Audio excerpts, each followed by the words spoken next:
qui se passe pour ce rêve. Mais Dieu merci, Daniel était préparé. Souvenez-vous, la Bible nous dit, il avait demandé à l'intendant du roi de l'éprouver pendant 10 jours. Et pendant ces 10 jours, il s'est gardé de toute distraction. Il s'est mis dans un état de jeûne. Et la Bible nous dit, le Seigneur lui a donné, à lui et à ses amis, 10 fois, un esprit 10 fois supérieur. Cela veut dire, pour chaque jour qu'il passait dans la présence de Dieu, le Seigneur lui donnait une victoire. Il a fait 10 jours. Ça, c'est les 10 jours que nous connaissons. Amen. Amen. Parce que la Bible nous dit, il a dit, éprouve-moi pendant 10 jours. So, nous savons que pendant 10 jours, on l'a éprouvé. Et parce que l'intendant du roi devait être sûr qu'il ne va pas maigrir, pour qu'il n'ait pas de problème avec le roi. Et pendant ces 10 jours, il s'est gardé. La Bible nous dit après que l'Éternel les a donné 10 fois un esprit supérieur. Alléluia. Amen. La grande question maintenant est de savoir,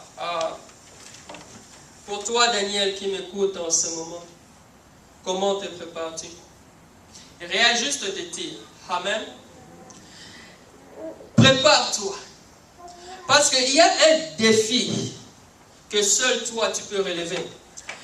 Dans ta famille, il peut y avoir des limitations que le diable a fait régner. Vous allez voir, il y a des familles, c'est reconnu, il y a des gens qui ne se marient pas. Il y a des familles où c'est reconnu, il y a des gens qui n'ont pas d'enfants.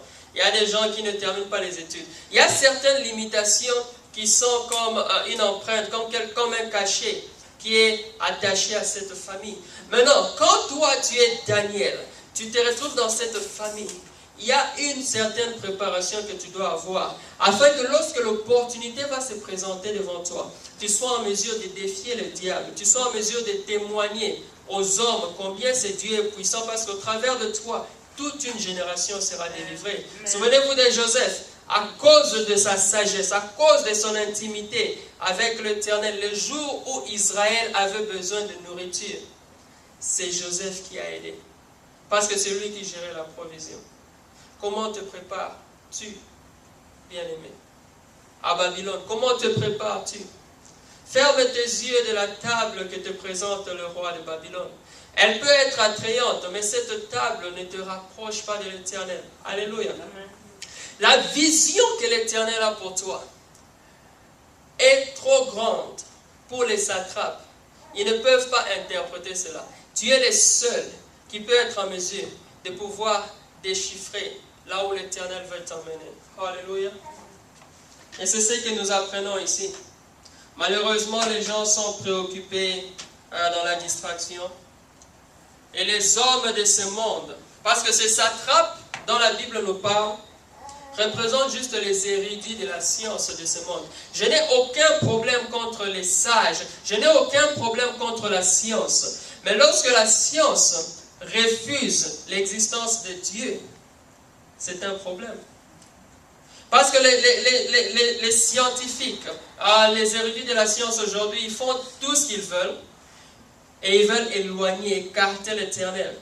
Voilà pourquoi ils sont dans un mouvement, je vais appeler comme une tour de Babel. C'est-à-dire, les plus la science évolue, et plus ils avancent dans la connaissance, ils ne font que se contredire. Alléluia. Mais je t'invite à marquer la différence ce soir. Ce soir, essaie de penser là où tu es. Parce que Daniel, je suis sûr, des fois, il se mettait là. Je ne sais pas s'il avait des chaînes. Je ne sais pas s'il était enfermé. Mais je suis sûr qu'il y a des moments où il se mettait et se disait, Seigneur, ce n'est pas ma destination finale. Je suis sûr qu'il était dans une préparation constante. Il se disait, Seigneur, il y a un endroit où tu veux m'amener. Il y a une vision où tu veux m'amener. Il y a des maisons que je dois construire. Il y a des choses que je dois accomplir. Il y a des malades qui doivent être guéris et délivrés. Il était dans cette préparation. Et ma prière ce soir est que nous, les enfants de Dieu, nous soyons dans cette préparation. Alléluia. Car si nous sommes dans la distraction, l'opportunité va passer devant nous et nous ne serons en mesure de rien faire. Alléluia. Amen. Ce qui se passe ici, c'est que Daniel apprend la sentence. Il apprend qu'il va avoir une sentence, que tous les sages de Babylone vont être tués. Et Daniel demande à l'intendant du roi et lui dit non, conduis-moi vers le roi. Mais il y a quelque chose qui m'intéresse ici. C'est ce que Daniel dit. Daniel dit, lorsque la sentence est publiée, c'est dans les versets 15, 2-15, la Bible dit, alors Daniel s'adressa d'une manière prudente et sensée à Arioch, chef des gardes du roi, qui était sorti pour mettre à mort les sages de Babylone. Il prit la parole et dit que la sentence était grande. Verset 16. Daniel se rendit vers le roi et le pria de lui accorder un délai pour lui donner l'explication. Verset 17. Daniel alla ensuite dans sa maison et fit connaître cette affaire à Michaël, à Azaria et à ses compagnons. Alléluia. Waouh, c'est très intéressant ici, ce qui se passe. Je vous ai dit que Daniel était dans la préparation. Les 10 jours de Daniel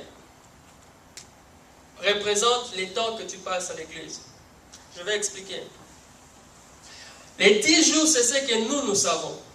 Les 10 jours où Daniel a demandé d'être éprouvé. Ce sont les jours que nous savons. Mais à part ces 10 jours où il s'est privé des mains du roi, Daniel a passé plusieurs autres jours dans la présence de l'Éternel. Donc tu dois savoir, toi qui es ici, les temps que tu passes à l'église, les temps que tu passes dans les conférences ou les retraites, ce sont les 10 jours de Daniel. C'est-à-dire, c'est ce que le monde voit. Mais tu dois avoir un moment privilégié. Tu dois avoir un autre moment d'intimité avec l'Éternel qui va te permettre d'avoir des victoires. Alléluia. Maintenant, ce qui attire mon attention, c'est ceci. Daniel est bien préparé, mais il dit au roi, j'ai besoin d'un délai pour pouvoir te répondre. Qu'est-ce que cela veut dire? Ça, c'est l'un des points les plus importants de ce message. Cela veut tout simplement nous dire, parce que quand il demande ce délai, il part parler à ses amis. Mais la Bible est bien précise. La Bible ne nous dit pas qu'il va parler à Shadrach, il va parler à Meshach. Non, la Bible nous dit qu'il va parler à Ananias. Il va parler à Azaria. C'est-à-dire, il va parler aux personnes qui ont reçu la promesse de l'Éternel.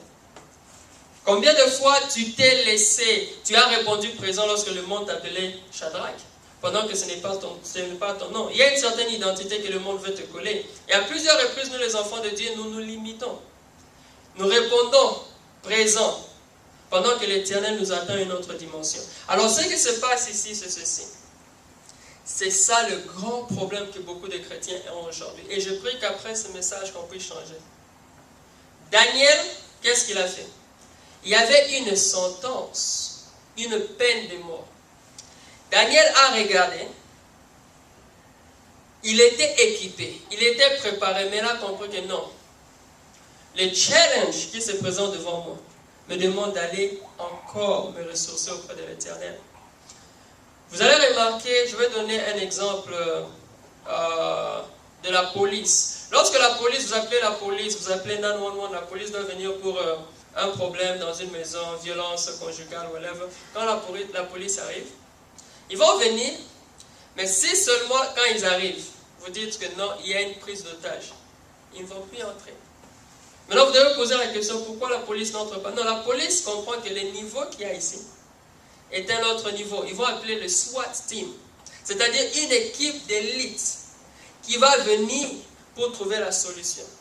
Mais nous les chrétiens, si la police peut faire ces choses, comment nous les chrétiens, nous n'arrivons pas à faire ces choses? Alléluia. C'est-à-dire pour tous les challenges qui se présentent devant toi, tu mènes ta vie de la même manière. Tu te prépares de la même manière. Tu dois savoir qu'il y a des différents événements dans ta vie. Plus l'événement est grand, plus tu dois te préparer. Plus l'événement est grand, plus tu dois te ressourcer. Parce qu'une fois que tu es... Parce que lorsque nous sommes avec la présence de Dieu, nous sommes dans la source. Quand tu vas, tu te sépares un peu, tu vas maintenant pour... C'est tout ce que tu as emmagasiné pour mettre cela en pratique. Mais comment les enfants de Dieu aujourd'hui sont à l'aise? Ils sont à l'aise de mener une vie sans prière, de mener une vie sans sacrifice. Et l'ennemi te présente de grands défis. Je te dis, tu regardes dans ta famille, tu regardes la situation, c'est une situation qui se passe depuis des générations. Vous voyez une famille qui n'évolue pas. Donc, c'est-à-dire, c'est un grand défi.